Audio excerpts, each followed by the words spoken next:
ಇರೋನು ಇದು ನನಗೆ ಒಳ್ಳೆ ಗಂಡು ಅಂತ ಹೇಳಿ ಕಳಿಸ್ತಲ್ಲಪ್ಪ. ಅವರು ಸಾಮಾನ್ಯವಾದ ಗಂಡಲ್ಲ. ಯಾಕಮ್ಮ? ಅಪ್ಪ ಮಹಾ ಕಳ್ಳ, ಸಾಮಾನ್ಯವಾದ ಕಳ್ಳ ಅಲ್ಲ. ಯಾಕ ತಾಯಿ, ಏನಾಯ್ತು ಮಗಳೇ? ಅಪ್ಪ ನೀನಂದುಕೊಂಡಂತೆ ನಾನು ಅವನನ್ನ ಮನಸ್ಸಿನಲ್ಲಿ ಅಪಾರವಾಗಿ ಆರಾಧಿಸಿದೆ, ಸಂತೋಷಪಟ್ಟೆ. ಅವನೊಡನೆ ಮಾತನಾಡಬೇಕು ಅಂತ ಹೋದೆ. ಏನು ಗೊತ್ತಿಲ್ಲದವನಾಗಿ ಮಲಗಿದ್ದ. ಗಂಧವನ್ನು ಚೆಲ್ಲಿದೆ, ಪುಷ್ಪವನ್ನು ಹೆಸೆದೆ, ಎಚ್ಚರವಾಗಿಲ್ಲ. ಕಡೆಗೆ ಕಲಿತ ಸಂಗೀತವನ್ನು ಹಾಡಲು ಗೊತ್ತಿಲ್ಲದಂತೆ ಮಲಗಿದ್ದು. ನಾನು ಕೋಪಗೊಂಡು ಹಾಬಣವನ್ನು ಕಿತ್ತು ಬಿಸಾಡಿ ಮುತ್ತಿನ ಸರವನ್ನು ನೇತಾಗಿ ರಕ್ತದ ಕೂಟಕ್ಕೆ ಮಲಗಿದ್ದೆಯಪ್ಪ. ನಾನು ಎದ್ದು ನೋಡೊಳಗಾಗಿ ಆ ಮುತ್ತಿನ ಸರವೇ ಇಲ್ಲ. ಏನಿಲ್ಲದಮ್ಮ ಅಪ್ಪ, ಆ ಪಕ್ಷಿ ನುಂಟು, ಹಾಗಾಯ್ತು ಹೀಗಾಯ್ತು, ನನ್ನ ನಂಬು, ನಾನು ಸುಳ್ಳು ಹೇಳಲ್ಲ, ಹಾಗೆ ಹೀಗೆ ಅಂತ ಹೇಳ್ತೇನೆ. ಮೊದಲು ನನ್ನ ಮುತ್ತಿನ ಸರವನ್ನು ಕೊಡುವಂತಾಗ ಮಹಾನುಭಾವ ಶನೇಶ್ವರ ಸ್ವಾಮಿ ಆ ನಂದಿಯ ಶೆಟ್ಟಿಗೆ ಪ್ರೇರಣೆ ಆಗುತ್ತಂತೆ. ಕಣ್ಣುಗಳು ಕೆಂಡದಂತಾದೋ ಆ ನಂದಿಯ ಕಟ ಕಟ ಕಟ ಕಟ ಕಟನೆ ಹಲ್ಲನ್ನು ಕಡಿಯುತ್ತ ರೌದ್ರ ಕಾರಣನಾಗಿ ತಾನು ಬರ್ತಾ ಇದ್ದಾನೆ. ಯಾವ ರೀತಿ ಬಂದ? ಯಮನ ತೆರದೊಳು ಕೇದನ ಕ್ಷಣ ಪ್ರೇಮವಿಲ್ಲದೆ ತಾನು ತಕ್ಷಣ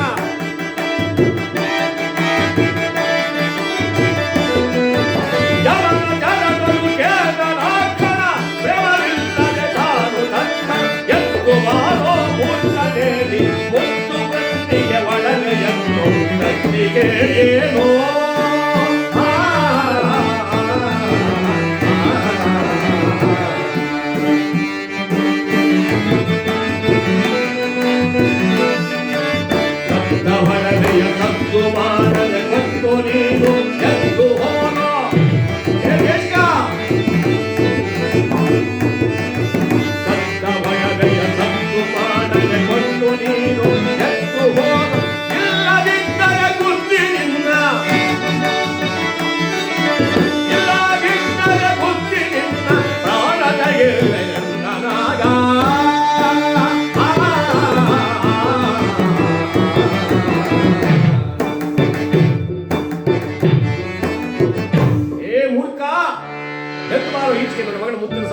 ಏನು ಕಾರಣ ಪೆದ್ದನಂತ ಕುಂತಿದ್ದೀಯಾ?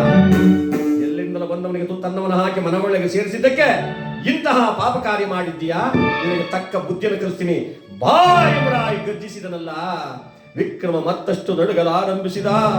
ಶ್ರೀರಾಜ ಗಡಗಡನೆ ನಡುಗುತ್ತಾ ಆ ಬರುವ ರಭಸದಲ್ಲಿ ಮರೆತಾ ತಾನು ತೆಗೆದುಕೊಂಡು ಹೋಗಿದ ಆವರಣ ಗಂಟನ್ನು ಅಲ್ಲೇ ಬಿಟ್ಟಂತವನಾಗಿ ಯಾವ ನಂದಿಯ ಶೆಟ್ಟಿಯ ಬಳಿಗೆ ಬರ್ತಾ ಇದ್ದಾನೆ.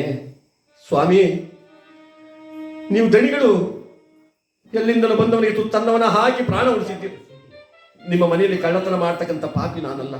ನನ್ನ ಮಾತನ್ನು ನಂಬಿ ನನ್ನ ಮಾತನ್ನ ಶಿವನ ಪಾದ ಸಾಕ್ಷಿಯಾಗೋ ಕಲಿಯಲಿಲ್ಲ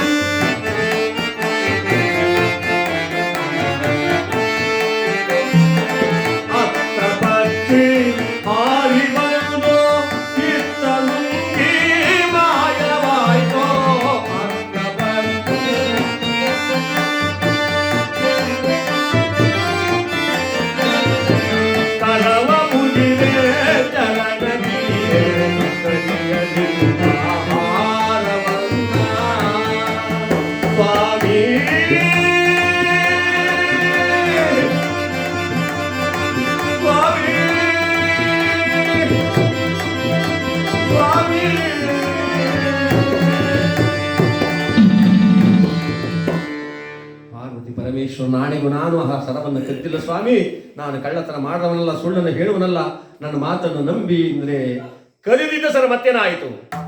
ಚಿತ್ರದಲ್ಲಿ ಬಂದಿರೋ ಪಕ್ಷಿ ಹಾರಿ ಬಂದು ನುಂಗಿದ್ದನ್ನು ನಾನೇ ಕಣ್ಣಾರ ಕಂಡೆ. ನಿನ್ನನ್ನು ಸುಮ್ಮನೆ ಬಿಡಕ್ಕಾಗಲ್ಲ.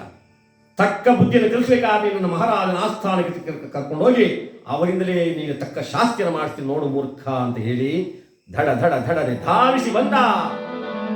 ನಾಡಾಳುವ ದೊರೆ ಚಂದ್ರಸೇನ ಮಹಾರಾಜನ ಆಸ್ಥಾನಕ್ಕೆ ಮಹಾರಾಜ ಸಿಂಹಾಸನ ಮೇಲೆ ಕುಳಿತಿದ್ದಾನೆ. ಈ ನಂದೇಶಕ್ಕೆ ಬಂದು ಕೈ ಮುಗಿದ, ಮಹಾಪ್ರಭು ಏನಪ್ಪ ಸ್ವಾಮಿ, ಎಲ್ಲಿಂದಲೂ ಬಂದವನಿಗೆ ತನ್ನವನಾಗಿ ನಾನು ಆಶ್ರಯ ಕೊಟ್ಟದ್ದಕ್ಕೆ, ನನ್ನ ಮಗಳ ಮುತ್ತನ ಸರವನ್ನೇ ಕದ್ದು ಕೇಳಿದ್ದಕ್ಕೆ ಏನೇನೋ ಸಬು ಹೇಳ್ತಾ ಇದ್ದಾನೆ. ಯಾಗಾದ್ರೂ ಮಾಡಿ ನನ್ನ ಮಗಳ ಮುತ್ತನ ಸರ ಕೊಡಿಸಿ ಸ್ವಾಮಿ. ಭಗವಂತನ ಮಾಯೆ, ನಾವು ಬಯಸುವುದೊಂದಾದ್ರೆ ಆ ಭಗವಂತನ ಇಚ್ಛೆ ಇನ್ನೊಂದಾಗಿರುತ್ತೆ. ಅವನೆಲ್ಲಿಗೂ ಕೂಡ ಕ್ರೂರನಾಗಿದ್ದಾನೆ ಪರಮಾತ್ಮ. ಸೇವಕರನ್ನ ಕಳಿಸ ಹೋಗಿ ಬನ್ನಿ ಅವನನ್ನ. ದೇಶಿಕನನ್ನ ಎಳತನ್ನಿ ಎಂದರೆ ಧರ ಧರ ಧರ ಧರ ಧರನೆ ಹೇಳ್ಕೊಂಡು ಬರ್ತಾ ಇದ್ದಾರೆ. ತಾನೊಬ್ಬ ರಾಜನಾಗಿ ಇನ್ನೊಬ್ಬ ರಾಜನ ಚರಣದಲ್ಲಿ ಆರುಗೆ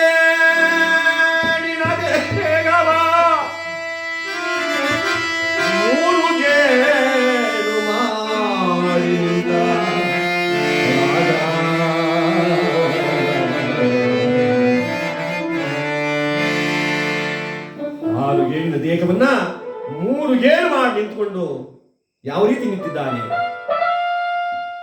ಜಗದೊಡೆಯನಾದ ಶ್ರೀರಾಮಚಂದ್ರನ ಬಳಿಯಲ್ಲಿ ನಿಲ್ಲುವ ಅನಿಲ ಸುತನ ಶಾಂತಿಯಂತೆ ನಿಂತುಕೊಂಡ. ಯಾವ ರೀತಿ? ಅನಿಲ ಸುತ ಅಂದ್ರೆ ಮಾರುತಿರಾಯ, ಮುತ್ತೆತ್ತರಾಯ, ಆ ಆಂಜನೇಯ ಸ್ವಾಮಿ ತನ್ನ ಆರಾಧ್ಯ ದೈವವಾಗಿರ್ತಕ್ಕಂಥ ರಾಮನ ಬಳಿ ಯಾವ ರೀತಿಯಾಗಿ ಕೈ ಜೋಡಿಸಿ ನಿಂತುಕೊತಾನೋ ಅದೇ ರೀತಿಯಾಗಿ ತಾನು ನಿಂತುಕೊಂಡಿದ್ದಾನೆ. ಕೇಳ್ತಾ ಇದ್ದಾನೆ ಮಹಾರಾಜ, ಸರವನ್ನು ಕದ್ದಿದ್ದು ನಿಜವೇ? ಕದ್ದೆಯಿಂದಾದರೂ ಒಪ್ಪಿಕೋ, ಶಿಕ್ಷೆ ಕಡಿಮೆ ಆಗುತ್ತೆ. ಕಳ್ಳತನ ಮಾಡೋದಕ್ಕಿಂತ ಸುಳ್ಳನ್ನು ಹೇಳೋದು ಇನ್ನು ಮಹಾಪಾಪಕರವಲ್ಲವೇ ಸ್ವಾಮಿ? ನಾನಾ